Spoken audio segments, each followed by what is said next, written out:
Hello everybody and welcome. In this video I'm going to show you how to perform hard reset on your REDMI Buds for Lite.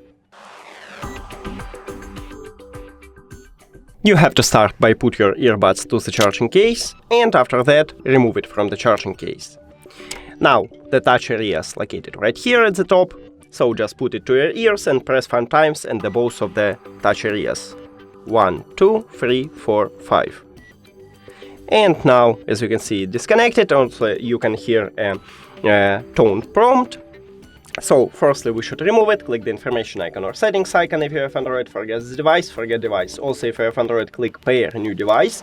And after hard reset, this earbuds enter to print mode automatically, so we can see it at the device list. Just click on it. And we did it. Thank you for watching this video. If you found it helpful, please consider subscribing to the channel and leave the like on the video. See you later!